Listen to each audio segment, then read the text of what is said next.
Di pa ba kayo napapagod, matakot? Takot tayong magkasakit.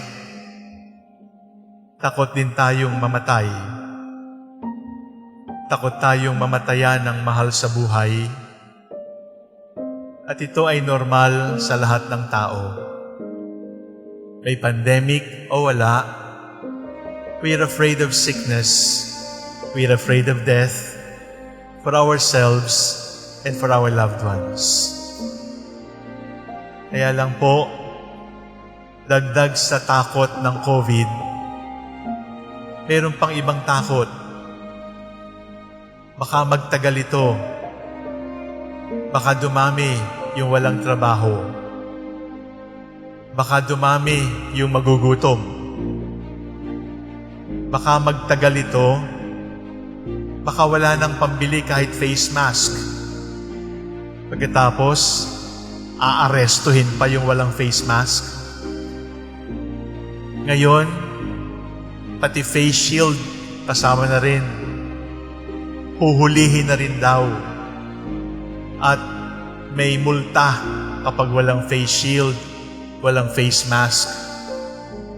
Senior citizen o bata, aresto kaliwat kanan kapag hindi sumunod sa batas laban sa COVID. Nakakapagod po kasi po hindi pamamaraan ng Diyos ang pananakot. Intimidation is not the way of the Lord. There is no such a thing as a divine threat that if you do not behave, I will send you to hell. Because intimidation, threats, brainwashing is not the way of the Lord. For some, it is effective because some people obey. But it is not right. It is not right na manakot ng kapwa-tao.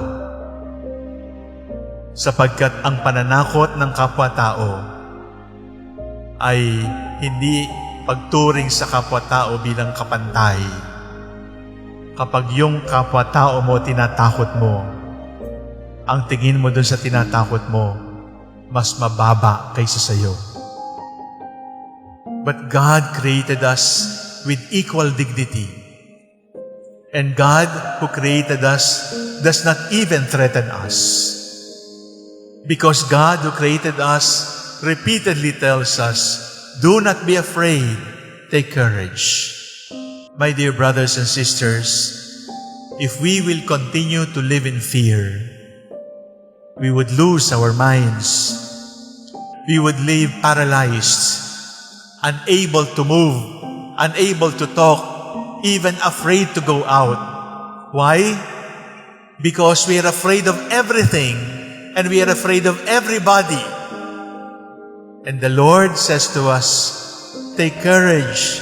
I am not a ghost. Do not be afraid. It is unhealthy fear. But there is also healthy fear, my dear brothers and sisters. There is healthy fear.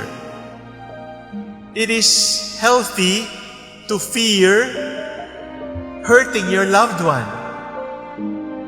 It is healthy to fear disrespecting your parents. It is healthy to fear getting sick or infecting your loved ones with the same sickness. It is healthy. Why? Because it is born from care. It is born from love. Kaya ako nagfe-face mask kasi baka ako yung may sakit at ayokong mahawa yung mga mahal ko sa buhay. If we would not be afraid, then we would die early. If we are not afraid, we will cross the street without looking to the left and to the right and then get run over by the tricycle or the jeep.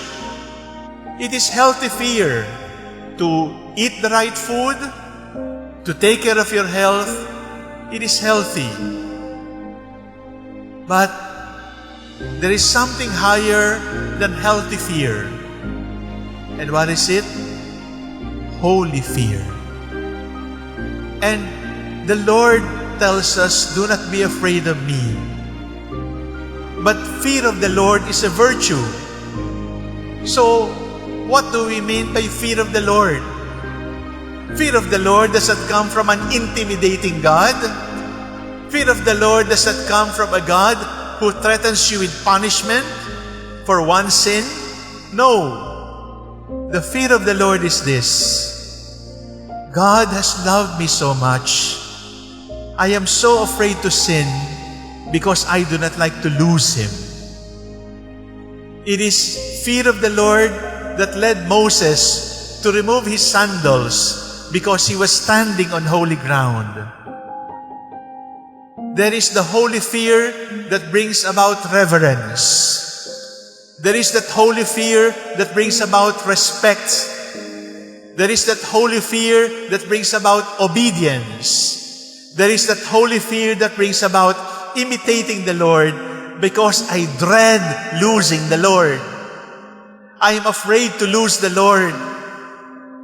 It is not about hell. It is not about punishment. But because God has loved me so much, I don't ever like to lose Him. Baka sayangin ko ang pagmamahal ng Diyos, kaya ako natatakot. This kind of fear is not paralyzing, because this kind of fear is sanctifying.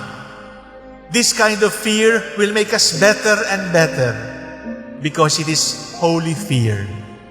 It is all right to be afraid, because if we lose that sense of fear, we would waste our lives and waste the lives of others. But there is such a thing as unhealthy fear. It is obedience because of intimidation. It is observing the law because of the fear of being arrested, of being shot, of being killed. It is not godly, and it is wrong. Be afraid of the Lord, not because of the punishment. Be afraid of the Lord because it is worthwhile to obey Him. And I would be wasting my life if I turned away from Him. In the end, brothers and sisters, there should be only one thing that we should be afraid of. Be afraid to sin, because it separates you from Him. All the others, death, sickness, persecution, trolls, fake news, calumny, slander, lies, gossip, all of these are bearable if the Lord is with us. Don't dare to be separated from the Lord, sapagkat mahiwalay ka sa Panginoon, yun talaga ang nakakatakot.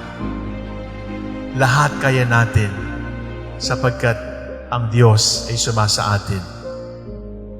Today, the Lord whispers to you in the midst of the fears, in the midst of the anxieties besetting us. Take courage. Do not be afraid. I am not a ghost. I am here. All will be well.